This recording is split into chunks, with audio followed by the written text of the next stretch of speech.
हरे कृष्ण. भगवद्गीता अध्याय 2 सांख्ययोग श्लोक 45. त्रैगुण्य विषया वेदा निस्त्रैगुण्यो भवार्जुन. निर्द्वन्द्वो नित्यसत्वस्थो निर्योगक्षेम आत्मवान. त्रैगुण्य प्राकृतिक त्रिगुणांशी संबंधित. विषयांचे वेदः वैदिक वाङ्मय. निस्त्रैगुण्य भौतिक प्रकृतीच्या 3 गुणांच्या पलीकडे. भाव हो अर्जुन, हे अर्जुन. निर्द्वंद्व द्वंद्वरहित.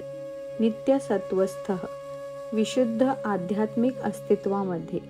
निर्योगक्षेम लाभ आणि रक्षण यांच्या विचारातून मुक्त. आत्मवान आत्मपरायण. वेद प्रामुख्याने भौतिक प्रकृतीच्या 3 गुणांचे विवेचन करतात. हे अर्जुना, या 3 गुणांच्या पलीकडे स्थित हो. सर्व द्वंद्वातून मुक्त हो आणि लाभ तथा रक्षण यांच्या काळजीतून मुक्त होऊन आत्मपरायण हो. तात्पर्य: सर्व भौतिक कार्ये ही भौतिक प्रकृतीच्या 3 गुणांच्या क्रिया तथा प्रतिक्रियांमुळे घडून येत असतात. या कार्यांचा उद्देश फलप्राप्ती हा असतो आणि कर्मफळेच मनुष्याच्या भवबंधनास कारणीभूत असतात.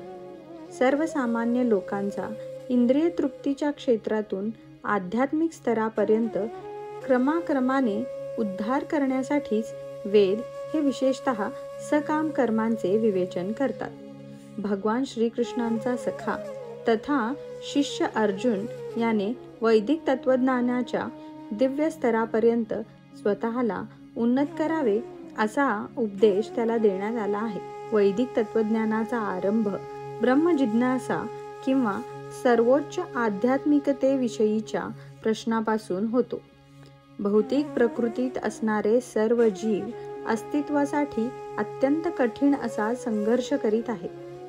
भौतिक विश्वाच्या निर्मितीनंतर अशा जीवांनी कसे जगावे आणि भौतिक बंधनातून कसे मुक्त व्हावे हे शिकविण्यासाठीच भगवंतांनी वैदिक ज्ञान दिले. जेव्हा इंद्रिय तृप्तीच्या कार्यांचा अंत होतो अर्थात कर्मकांडाचा अध्याय संपतो, तेव्हा उपनिषदांच्या रूपामध्ये आध्यात्मिक साक्षात्कार प्राप्तीची संधी उपलब्ध होते. ज्याप्रमाणे भगवद्गीता ही 5व्या वेदाचा म्हणजेच महाभारताचा एक भाग आहे, त्याप्रमाणे उपनिषदेही विविध वेदांचाच भाग आहे.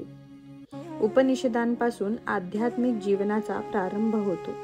भौतिक शरीराचे अस्तित्व असेपर्यंतच भौतिक गुणांच्या क्रिया आणि प्रतिक्रिया घडत असतात. मनुष्याने सुख आणि दुःख किंवा शीत आणि उष्ण इत्यादी द्वंद्वातून सहनशील होण्यास शिकले पाहिजे आणि अशा द्वंद्वांना सहन करून लाभ आणि हानी यांच्या काळजीतून मुक्त झाले पाहिजे. मनुष्य पूर्णतः श्रीकृष्णांच्या इच्छेवर अवलंबून राहून पूर्णपणे कृष्ण भावना भावित होतो, तेव्हा तो या दिव्य आध्यात्मिक स्तराची प्राप्ती करतो. हरे कृष्ण.